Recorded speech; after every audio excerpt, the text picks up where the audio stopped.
Hello. So I've been receiving many queries about their lost loved ones as to how they are out there, why did they leave suddenly, any message from their end, how's their journey, so on and so forth. So I thought of making a video answering these queries and let's try and understand the soul journey. Now my first question is, what is soul? Well, soul is a spiritual energy with consciousness. It is immortal. It is catching, thinking, and feeling energies. The soul decides the destiny, family, partner, time of birth and death, as it needs to resolve the karmic issues with those people it has created in the previous lifetimes. We tend to forget our reason when we are born and we start absorbing surrounding information. So since we've forgotten, when we face situations, we tend to ask or even say like, why me? But honestly, we've chosen the life either to learn our lesson or resolve it. Soul is immortal, which changes body from incarnation to incarnation as they would change clothes. In a simple way to understand my love, if I have to ask you, who are you? You would say, I'm a girl, I'm a boy, but that's the body structure defining you, darling. You're just a beautiful soul residing in that body. Your body is just an object controlling, expressing the body movements. Once the body dies, it gets cremated, which turns into ashes, either through burial or thrown into the sea. So what remains now? It's your soul. When a person dies, he or she sees a flashback of his or her life, both good and bad, like a movie reel. 12 days period is when the reel is shown to the soul, which is in departure. So it is usually asked to avoid mourning loudly or in extreme noise. Either silence or any meditational chant is kept on so that the soul can listen, see and accept the reel of his or her life and go in peace. As per scientific review, man generates 66,000 thoughts daily, which could be meaningful, useless. Some stay in the aura, some disappear. Now, our physical body has layers which consists of astral body, you can call it emotional body, mental body and causal body. So physical energy has auras, chakras that keep functioning. Once the soul departs, your chakras stop functioning and your thoughts, if not released, will keep bonded since acceptance level is missing and they will still keep lingering around you. After you clear these, there are 7 other planes that needs to be purified and then the soul gets into the supreme light. Now let's try to understand the process in short. From physical to the astral world, according to Patanjali Sutras, there are 4 yogas: Karma Yoga, Jnana Yoga, Dhyana Yoga, and Raj Yoga. In the astral journey, if a person is not on a spiritual path, then a normal person takes minimum of approximately 25 to 30 years that to accept and then go through that process. Now, if you ask, why do we see our lost loved ones or the departed soul hasn't sent any signs or it hasn't visited in our dreams? Well, the answer goes like this.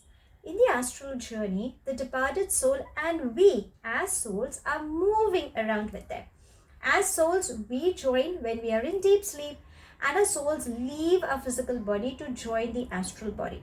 Since we keep constantly thinking about the departed soul, they're with us throughout the time, day and night. So actually speaking, we are living in their world. But when we are awake, we get back to our physical body. So the ones who don't have a body are still unclear. But why did such things happen? So in the astral journey, our souls get connected with them. That's where we spend time with them, recollect memories, or maybe there are some good moments. Often at times, we don't remember when we wake up. Now, until and unless they, that is the departed soul, if they don't accept that they've lost their physical body and will be continuing in the astral world, it will take a lot of time for them to honestly accept that this is how they have to move ahead. Now, a few keep asking, will they come back? Why did they leave all of a sudden? Well, it's simple, my love. Either the soul had decided its journey to end there, as it was pre-decided by the soul before taking birth, or their good karma had already been completed in that lifetime. As humans, we at some given point are always calling our departed loved ones back, which I believe is natural. But it is suggested to avoid doing so. The reason being, the more sad, depressing vibrations you keep radiating, The departed soul keeps catching them, and for them to travel through that astral world without a physical body is slow and painful. So my love, always and lots of love to them, good vibrations, so that they can move smoothly in that journey. It's always practiced in many religions that when the soul departs from its body, his or her clothes or the utmost important things are washed and given off as in charity or burnt. The reason being the energy that stays on those clothes are hanging in many forms. And once the person dies, the mental mind is unable to decide to stay or leave and doesn't know where to go.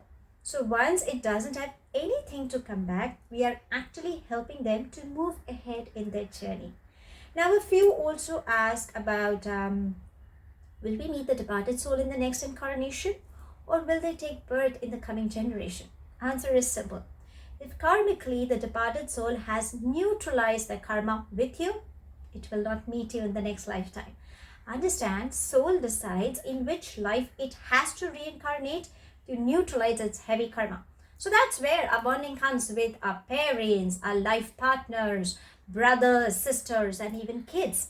Few friends and colleagues are like temporary karmic cycles which need to be cleared.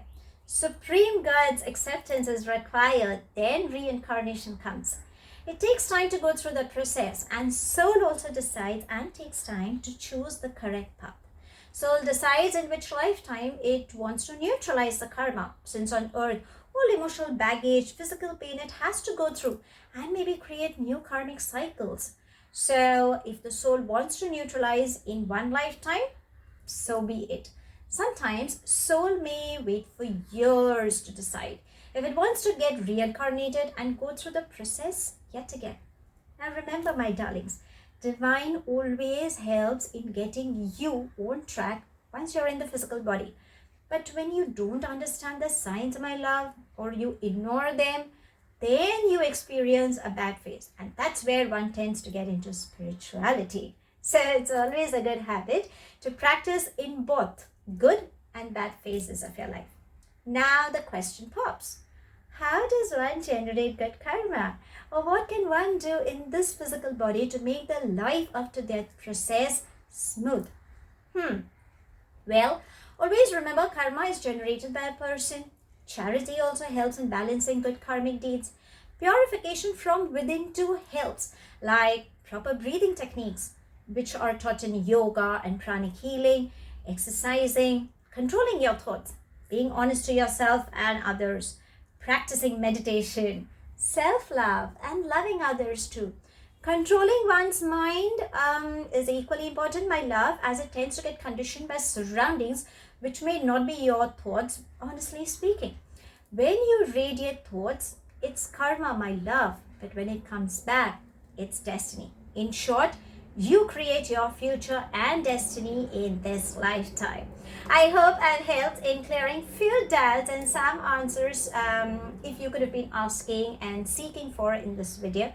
Shortly, I will be doing a live with my wonderful colleague and we will be discussing even more on this topic. I would love if you guys could be a part of this discussion, and yes, would love to answer your queries on the same.